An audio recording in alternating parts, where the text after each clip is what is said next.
¿De qué estamos hablando cuando hablamos de estética? Cuando la palabra se inventó, quería significar una ciencia de lo bello. Pero es que ¿acaso se puede hacer una ciencia de la belleza? Definir la belleza en función de parámetros objetivos, más o menos universales. La cuestión de la estética, sin embargo, ocupa inclusive nuestra vida cotidiana. Digo, tomar decisiones, por ejemplo, sobre la combinación de colores de una puerta. Ahora, todo esto además se complica cuando involucra la dimensión de lo artístico. ¿Qué significa la conjunción de lo bello y lo artístico? ¿Qué es arte? ¿Qué es belleza? Estamos hablando de discusiones de cierta envergadura. Por ejemplo, este espacio, ¿es bello? ¿Es feo? ¿Este espacio puede ser objeto, por ejemplo, de una configuración artística? Cuando estamos haciendo este programa, ¿no estamos haciendo arte con este espacio? De esas cosas que vamos a hablar hoy.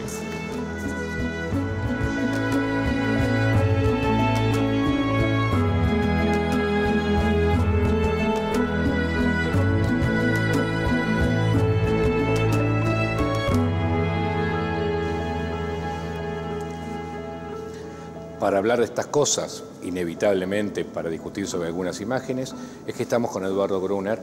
Eduardo es uno de los referentes en Sociología del Arte y de la Cultura en la Argentina, doctor en Ciencias Sociales, profesor de la UBA, tanto en la Facultad de Filosofía y Letras como en la de Ciencias Sociales, autor de muchos y muy importantes libros, por ejemplo, El fin de las pequeñas historias, y recientemente La oscuridad y las luces, por la cual recibió además el Premio Nacional de Ensayo. ¿Cómo estás, Eduardo? ¿Cómo te va, Pablo?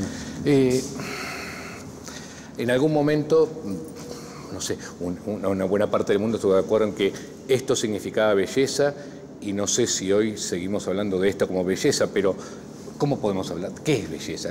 ¿Hay algo que define lo bello como en sí mismo? No, por supuesto que no hay un parámetro universal ni sustantivo aplicable a todos los objetos del mundo a través de todas las épocas para definir la belleza. Es un concepto que es como suele suceder con ese tipo de conceptos, es altamente historizable, ha cambiado mucho a través de los tiempos, a través de las distintas sociedades y culturas, incluso en una misma sociedad. Una sociedad puede variar. La sociedad occidental, supongamos, a partir del Renacimiento, que es el caso del momento al cual pertenece El nacimiento de Venus de Botticelli, ha definido un concepto de belleza que, como siempre sucede, es una construcción visual, es una construcción cultural, es una construcción ideológica. Ahora, ¿qué tipo de elementos se tomaban en cuenta para generar esa construcción? La armonía, las proporciones regulares, el famoso número de oro, como se llamaba, ¿no es cierto? La cuestión de la perspectiva, es decir, una imagen que organiza todo lo que tiene alrededor, que supone una determinada mirada, que es una construcción epocal, es una construcción como podrían ser muchísimas otras, pero que sin embargo en este caso, tanto desde el punto de vista de la construcción visual como por el concepto de belleza que transmite, se ha transformado, se ha naturalizado, digamos así. Entonces, o sea, lo que era artificial se presenta como absolutamente natural, claro, e indiscutible. Entonces parecería que ese concepto de belleza o esa construcción de la mirada definida por la perspectiva renacentista, etcétera, es la manera natural de mirar y es el concepto natural idealizado, arquetípico, platónico, no sé cómo llamarlo, de belleza. Lo que pasa es que acá, Pablo, uno me parece que tendría que empezar por otra discusión más inquietante, si vos querés, y es que si el arte tiene que ver con la belleza. Sí, ¿no? Supongo, es decir, es la belleza, definida como sea, lo que diferencia a un objeto de otros para que uno pueda decir es una obra de arte. Digo, porque, por ejemplo, en este caso, un autor contemporáneo, argentino, donde en principio los parámetros que vos señalabas en el caso de Botticelli desaparecen o se fuman. No, incluso uno podría decir que se transgreden, ¿no? Que se atenta contra esos parámetros clásicos. Roberto da Mata, el antropólogo brasileño, diría, esto es un jugador ítalo-argentino, claro, ¿no? Lleno de proteínas, joven, robusto. Pero donde de todas maneras vos podés ver en su rostro cierta lejana referencia a las esculturas, las estatuas grecorromanas de los héroes, del Discóbolo, claro, de los héroes de las... O sea que también funciona, eso también está funcionando, digo, el pasado reaparece inclusive... Reaparece, retorna en ese tipo de detalles. Y aquí, por ejemplo... Bueno, ya nos alejamos muchísimo del concepto de belleza renacentista y de armonía y de equilibrio y de simetría y de todo esto. De todas maneras, este es un cuadro organizado desde la perspectiva. Pero hay algo que en el siglo XIX, al cual pertenece mediados del siglo XIX, digamos, al cual pertenece esta pintura, cambia radicalmente, que es el pasaje de la objetividad exterior, es decir, de intentar representar la realidad, digamos, por supuesto que siempre idealizada, pero la realidad tal cual cualquiera puede verla. La Venus de Botticelli no era la realidad. No es la realidad en absoluto, pero es una idea de la realidad externa. Correcto. Tenía como objetiva que debe representarse en la superficie del cuadro. En la superficie de la tela.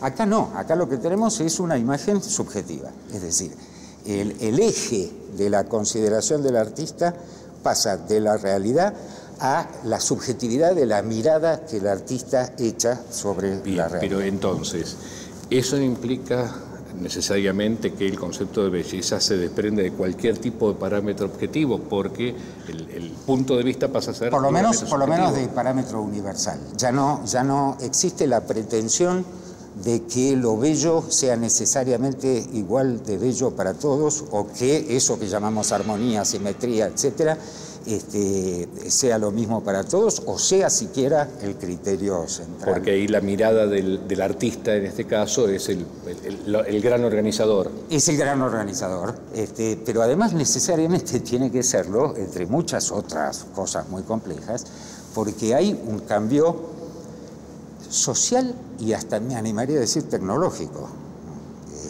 Por ejemplo... ¿La fotografía? Claro. Eso que famosamente Benjamin llama las técnicas de reproducción, sí, hacen que ahora el artista tenga que competir con técnicas muy sencillas que cualquiera hijo de vecino puede fácilmente usar, claro, y que reflejan, expresan o representan la realidad mucho más fielmente que cualquier pincel. Entonces, esa es una de las explicaciones del desplazamiento de la verdad objetiva a la verdad subjetiva, digamos. Claro, porque la verdad objetiva hay un método técnico que en principio es más eficaz para representar, en consecuencia, si no, el arte se queda sin diferencia. Acá empieza a ausentarse un ideal universal de belleza, y está mucho más centrado en la captación, claro, personal, subjetiva. Lo que define la belleza es el ojo del artista, que dice esto es bello porque así lo veo. Así lo veo yo, ¿no? Claro. Como dice un comentarista de fútbol.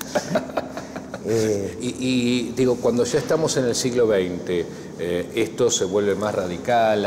Se vuelve mucho más radical todavía. En el siglo XX, en ese pasaje del siglo XIX al XX, lo que tenés es una serie de crisis en todos los órdenes, en el orden social, político, económico, etcétera. La Primera Guerra Mundial, Revolución Bolchevique, crisis económica, caída de las ideas de progreso, de belleza, por supuesto, el positivismo, la introducción del irracionalismo, aparecen teorías como el psicoanálisis. Sí, claro. Entonces ya acá se produce una fragmentación y un estallido de todos esos ideales clásicos, supuestamente naturalizados o universales, y acá tenés una cosa completamente distinta a lo que veíamos de la Venus de Botticelli o incluso al impresionismo, porque acá ni siquiera hay perspectiva, ¿no? Se ha aplanado la imagen. Perdóname, pero... vuelve a no haber perspectiva. Vuelve a no haber la ausencia de perspectiva estaba en el pasado. Claro, durante toda la Edad Media no se usó la perspectiva, correcto, a pesar de que los griegos clásicos la conocían de otra manera, pero la conocían y durante toda la Edad Media se elimina la perspectiva y se recupera en la modernidad. Bien. ¿Por qué aparece la figura del individuo? Que es un invento, tal como lo concebimos, es un invento moderno, un invento no anterior al Renacimiento. Al individuo se le da un protagonismo que no tenía en la Edad Media. Y ahora nuevamente en este pasaje al siglo XX se materializa, se desidealiza la pintura. Por supuesto, hay muchas cosas muy distintas en las distintas vanguardias, pero tomemos este caso. Observa que los colores, las curvas, las figuras geométricas adquieren un protagonismo mucho más grande hasta el punto de que parecen sepultar, incluso hacer casi desaparecer o enviar a los márgenes a las figuras humanas, y en el centro de la imagen en realidad hay como un gran vacío. Más claramente acá el arte se disocia de ese concepto de belleza, sí, y yo diría pasa que a ver en todo el siglo XX y a partir de las vanguardias hay una separación, hay un olvido o directamente una programático atentado contra la idea clásica de belleza.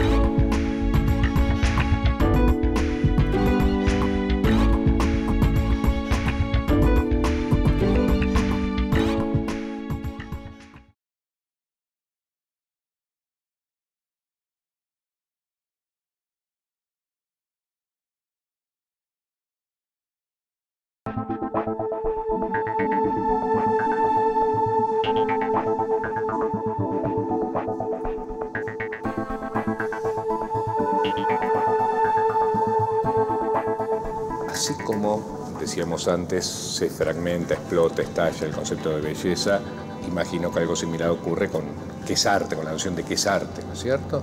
Y cómo funciona como una norma, como un código de lo que es el arte. Sí, claro, se podría decir lo mismo que decíamos del concepto de belleza. En efecto, eso cambia históricamente, cambia según las sociedades. En cada momento se construye una idea de una norma estética, un cierto consenso, digamos, que define esto es arte, esto no es arte, rápidamente. Exacto, esa diferenciación. En los inicios de la modernidad, con el Renacimiento, se produce ahí un cambio radical muy importante, que es que el arte es extraído de la vida cotidiana. Aparece la idea de autonomía del arte, autonomía respecto de la religión o respecto del ceremonial político, o en fin.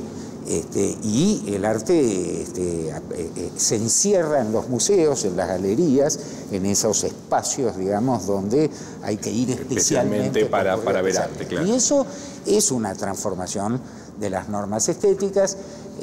La obra de arte es ahora un objeto de contemplación y ya no forma parte de esas vivencias no interactúa cotidianas. La gente, o en el ritual, por ejemplo. En la Edad Media la gente no entraba a la Catedral de Notre Dame a ver las esculturas o las pinturas. Simplemente ¿no? entraba. Y todo eso estaba ahí, ¿no? Incluso muchas no se veían porque estaban hechas para la mirada divina, no para la mirada del espectador. Y eso tiene que ver con que lo que decíamos hoy de que el individuo humano en la modernidad quiere un protagonismo que no tenía en otras épocas o en otras sociedades. ¿Cómo cambian esas normas? O sea, ¿se puede hablar de una pluralidad de normas a partir de qué momento y cómo se producen los cambios? Ya en la modernidad empieza una idea de pluralidad de normas en la medida en que la vida social, como también decíamos hoy, se va fragmentando cada vez más y las experiencias son muy distintas, y un aspecto de esa fragmentación es esto de que el arte tiene su propio espacio, su propio momento, su propio ámbito, separado del resto de la vida cotidiana. Claro, y eso, sí. A ver, pero ¿qué autoridad? Digo, ¿hay algún tipo de autoridad que puede sancionar una Eso es norma? algo nuevo, claro, eso es algo nuevo que aparece. En primer lugar, en la modernidad, y para decirlo sin eufemismos, en el capitalismo aparece una gran autoridad que es el mercado. Es el mercado mercado de arte, claro. Y lo que después se va a llamar la industria cultural, y aparecen los museos como instituciones consagradoras de ciertas estéticas. La entrada al museo define la legitimidad de una norma. Esto es arte porque ha entrado en el museo, digamos. Y un museo es una institución de poder. Finalmente hay alguien que decide, en última instancia, qué merece o no estar en el museo o si se trata del mercado en la galería de arte, entonces aparece el marchand, el curador, todas Claro, esas... claro. Ahora, ¿hay algún tipo, porque llevado al extremo, esto permitiría hablar de un relativismo tan radical que implicaría que no existe una norma, sino que todas las normas que decidan imponerse, por decirlo de alguna manera? Sí, claro. No hay, siendo una sociedad mucho menos integrada que la sociedad clásica o las sociedades antiguas, necesariamente tiene que haber para la norma estética el mismo tipo de fragmentación, ¿no? Si uno se pusiera duro en términos de mercado, diría segmentación de mercado, ¿no? Claro. Diferentes normas para diferentes públicos, exactamente. Entonces, y además han aparecido otras formas, otros soportes estéticos mucho más masivos y populares. Que no es solamente la pintura de Caballete o la escultura clásica. Está el cine, digamos, por claro, ejemplo, sí, sin ir más claro. lejos, ¿no? Que eso produce una revolución, así como hoy decíamos de la fotografía, con mucha más razón, el cine produce una verdadera revolución en la forma de mirar, en el alcance de masas que empieza a suponérsele al arte, y entonces no casualmente es en la misma época, después de acontecimientos como la Revolución Rusa, que aparece el arte político, el arte expresamente con mensaje político. A ver, esta idea de públicos de masas también pone en cuestión el problema de lo estético. Quiero decir, si el arte era algo reservado solamente para ciertos públicos de élite, la burguesía, básicamente, sí, claro, los públicos de masas también hacen estallar esto, es decir, el diseño de nuevas normas en función de nuevos públicos. Efectivamente, una suerte de estandarización diferente de la norma, pensando en la producción de arte para las grandes masas, ¿no? Ese es un fenómeno del siglo XX que es permitido por las técnicas de reproducción, por tecnologías como la del cine o la radio o, en fin, el disco. En general, como vos decís, la idea de arte cambia otra vez a partir de la modernidad necesariamente, entre otras cosas, porque el arte sale de la vida cotidiana, sale de las iglesias, sale de las calles, sale de los monumentos públicos, y es encerrado en el museo o en la galería de arte,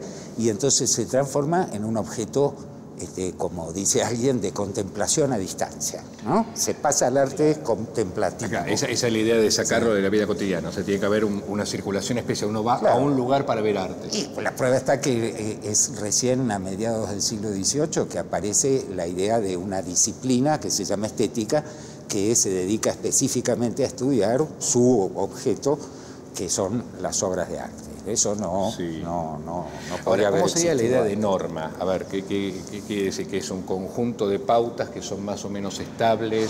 Mira, funciona de la misma manera, claro, es un conjunto de pautas estables que se supone que todos los artistas, para llamarse así, deberían más o menos aplicar con sus estilos personales. Las rupturas que significan las vanguardias, ¿se trata de búsquedas estéticas individuales, decisiones absolutamente subjetivas, o hay algo más que está en crisis? Digo, por ejemplo, ¿qué se representa y cómo se representa? No, claro, es eso. Fundamentalmente, las vanguardias se hacen cargo de lo que se podría llamar una crisis de la representación, de la objetividad externa, digamos, que viene planteándose desde el impresionismo, por lo menos, ¿no?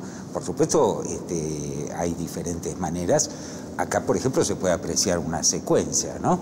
Esto, que es un típico cuadro cubista de Juan Gris, si no me equivoco, todavía hay cierta figuratividad, digamos así, ¿no es cierto? Puede reconocerse objetos que pertenecen al mundo de lo real. Exactamente, pero se ha roto totalmente, por supuesto, con la perspectiva renacentista, y más aún se ha fragmentado y se multiplican las perspectivas. Acá hay una multiplicidad de diferentes perspectivas que conviven en un mismo plano, cuando en cualquier representación realista o perspectivista en el sentido del Renacimiento sería imposible. En cambio, cuando pasamos acá, ya tenés, esto es Kandinsky creo, ya tenés arte del llamado abstracto, que como dice Lévi-Strauss, en realidad es el más concreto de todos, porque Claro, porque ha desaparecido la representación realista y se reduce a esa abstracción sobre la base de materiales básicos, digamos, ¿no es cierto? Sí. Y de figuras geométricas,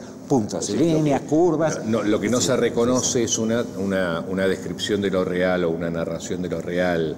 Que está significando que esto no se puede, que lo real no se puede mostrar. No se puede representar. Hay algo de la idea de que lo real es imposible de ser plenamente representado, ¿no? Bueno, ya dijimos que se han producido una cantidad de transformaciones, crisis, etcétera, etcétera. Pero además uno puede decir esto ya es arte conceptual, aunque lo que se llama arte conceptual es una corriente muy posterior.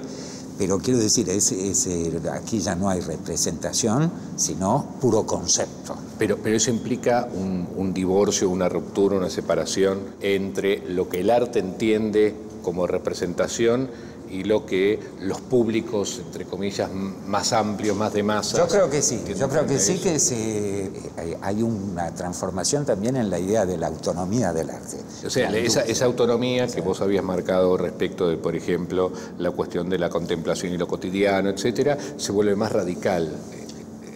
Se vuelve más radical y cambia de sentido, porque tampoco es la idea de que el arte se basta por sí mismo. Lo que estas obras están, el mensaje en realidad, o uno de los mensajes que podrían estar transmitiendo estas obras, es el de un conflicto con lo real.